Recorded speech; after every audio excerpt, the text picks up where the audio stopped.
Good morning, everyone. This is Catherine Ng. I am the sister of Mark Wallace, who died in 1985. I am here in my studio with all my half-done art, and I have some news for you. So there will be a resentencing of my brother Mark's killer. I'm going to tell you a little bit about the background and what may be coming down the line. So Washington State's Appellate Court is granting all resentencing requests of young criminals under 20 who were sentenced to a mandatory life without the possibility of parole. They have deemed this mandatory aspect unconstitutional because their youth wasn't taken into consideration. For those of you who don't know, our family's tragedy happened January 9th, 1985.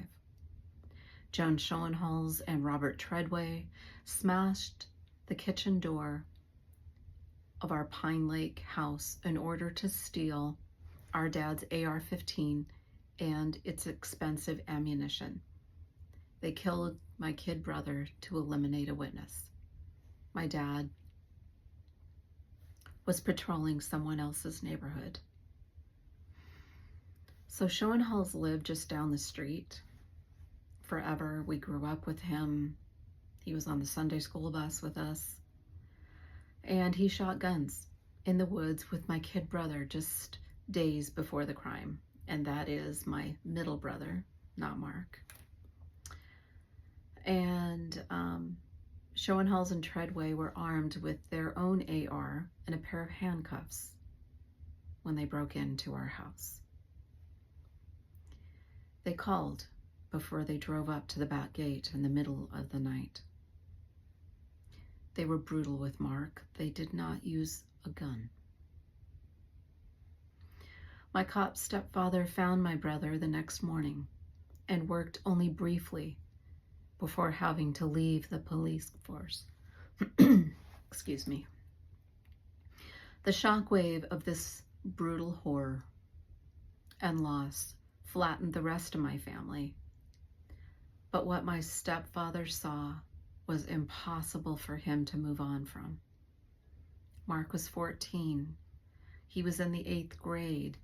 He wanted to learn to ski with his best friend Billy and figure out what a girl's chapstick was, or what flavor her chapstick was.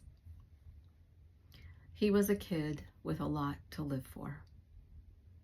So last week, more than 40 years later, my partner Lance, my mom Marjorie, and I met with King County prosecutors Amy Meckling and John Castleton to discuss what might happen at the upcoming resentencing hearing. The prosecution doesn't know the timeline, as Washington's justice reform is still figuring out details like resentencing guidelines and public safety.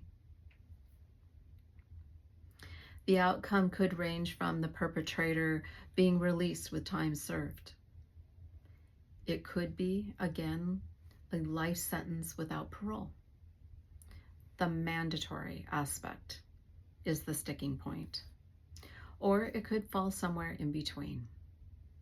As things stand now, convicted killers will be released onto the streets of Washington with, get this, no accountability at all. No monitoring, even checking in with a parole officer.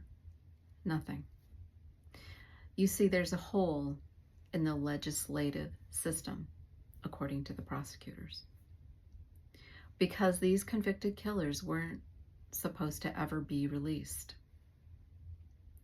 Schoenhals and his accomplice did a brutal, bloody, and premeditated killing of a child. The accomplice copped a plea deal and has been released. Schoenhals was convicted of aggravated first-degree murder. The sentence was, in my plain words, locked up forever. My parents asked the judge not to impose the death penalty. We, as Mark's family, tried to live with that. At least Schoenhals couldn't kill again. And then the laws changed, and this horror of a human could be released without any monitoring. The timeline for all the practical pieces like public safety have yet to be legislated. The hierarchy of needs in Washington state seems to be, number one, the convicted killer. Number what? Public safety? Where is that in the hierarchy of needs, Washington state legislators?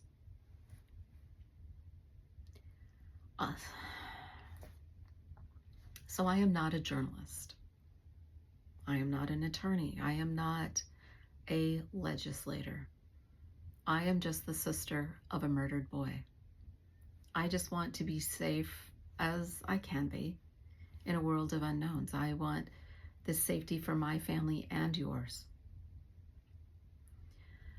Justice reform is needed.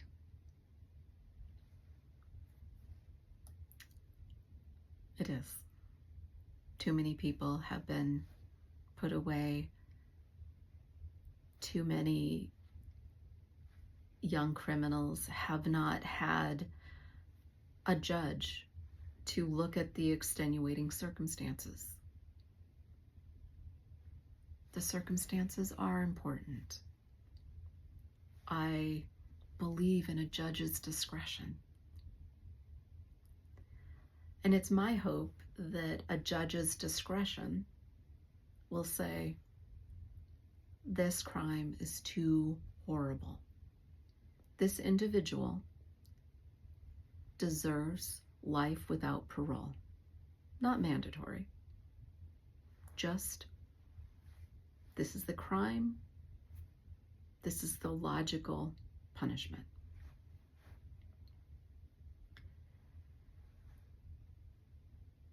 Schoenhals was not a 17-year-old punk boy.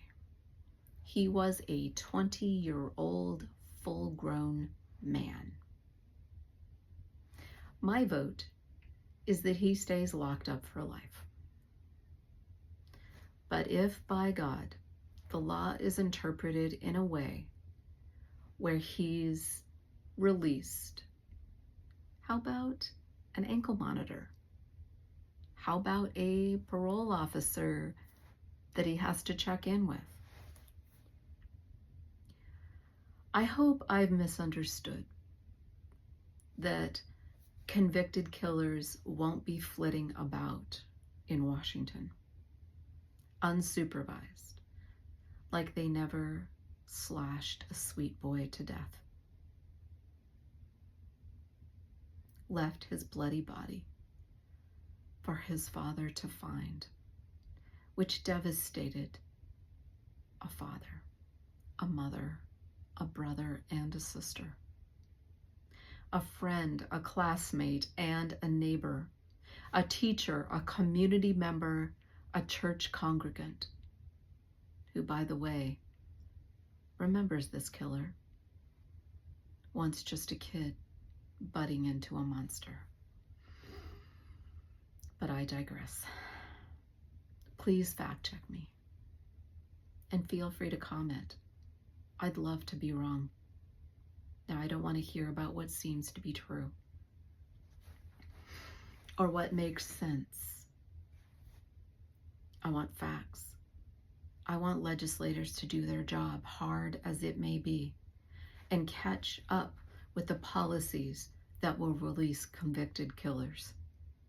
I want us to be as safe as we can be. I want common sense and decency to rule the day.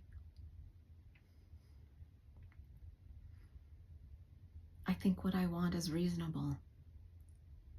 And I would guess that the citizens in Washington, if they knew what was happening, might want the very same thing for their legislators to catch up with justice reform. So that's all I got for now. I know this is hard, and I've said a lot of things. And I am just going to hug my loved ones and tell them I love them.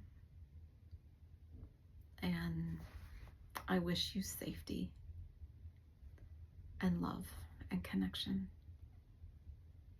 Thank you so much. Catherine Ng.